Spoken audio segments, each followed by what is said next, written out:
সুপ্রিয় দর্শক, বিয়া হয়েছে মাত্র 3 দিন, এর মধ্যে বউকে ডিভোর্স দিয়ে মোটর সাইকেলের সাথে বিয়ে দিয়ে দিচ্ছে গ্রামবাসী এবং শ্বশুর বাড়ির আত্মীয় স্বজন। এই নিয়ে থাকছে বিস্তারিত। প্রিয় দর্শক, ভিডিওটা আগে শেয়ার করুন, তারপর ভিডিওটা দেখুন। আচ্ছা ভাই, মূলত কাহিনীটা কি একটু আমাদেরকে ক্লিয়ার করে একটু বলেন ভাই।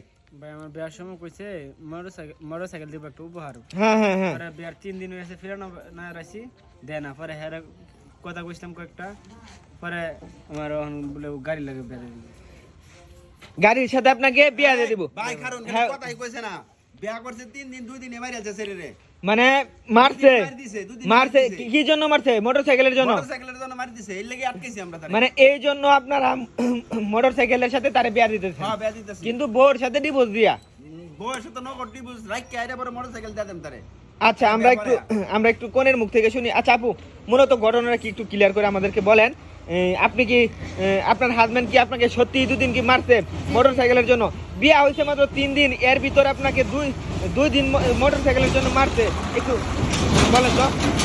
জি ভাইয়া, বিয়ে হচ্ছে 3 দিন, যা শুনছেন তা সত্য। 2 দিন আমাকে মারছে, তাও মানে খুব ভাবে মারছে, খুব গালিগালাজ করছে এই বাইকের জন্য। তো আজকে আসছিলাম ফেরানো আনে, তো যে আমার গার্জিয়ান আছে ওরা মানে তাকে বলতেছে তার সাথে ডিভোর্স দিয়ে বাইকের সাথে তাকে বিয়ে দিয়ে দিল।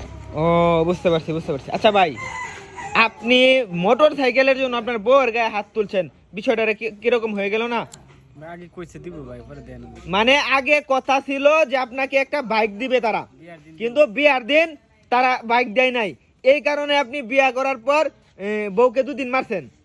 এখন শ্বশুর বাড়িতে আসছেন ফিরানা ওর ভাঙ্গার জন্য, তখন তারা আপনাকে বাইকের সাথে বাইন্ধা দিছে। আচ্ছা ভাই, এখন এই বাইকটা কি তারা দেয়া দিবেন? হ্যাঁ, বাইকে করে দিয়ে দেন। বাইক কিনে আনছি আজকে নগদ। মানে নতুন বাইক কিনে আনছেন? কিনে আনছি 3.5 লাখ টাকা দা। হ্যাঁ, আজকে বাইক কোথা দেন, মানে ডিভোর্স রাইখা দেন। মানে ডিভোর্স রাইখা বাইক দিয়ে দিবেন। বাইক দিয়ে দেন। আচ্ছা, এটা ভালাই হইব, খারাপ হইতো না। আচ্ছা ভাই, ভালো হইতো না ভাই, শুনুন 5 লক্ষ টাকা কাবিন আছিল, কাবিনের টাকাটা দিয়া দিব। দেয়া দিলে 3.5 লাখ টাকা বাইক কিনছি না, আরো 1.5 লাখ টাকা আমরা থাকবো। ও তো সুন্দর বুদ্ধি। ভালো হইছে না? হ্যাঁ সেই। আচ্ছা ভাই, আরেকটা বিষয় জিজ্ঞাসা হেডি বাদ দেন, আরেকটা বিষয় জিজ্ঞাসা, এখন আপনি কি চাচ্ছেন? আপনি কি বাইককে বিয়ে করবেন নাকি বউ আছে বউরে লইয়া সংসার করবেন? বউরে লই যাম ভাই। বউরে লইয়া দেবেন মানে এখন ফান্দে পড়ছেন, এই জন্য আপনি মানে বাসনের লাগে বউরে লইয়া দেবার চাইতেছেন নাকি কইন আপনারা? দিতাম না, চেয়ারম্যান মেম্বার আইবো, আইলে হেরার লাগে টিপস হই দেয়া রে পরে বউ লইয়া যাব, বউ নেরে পরে আবার মারতো।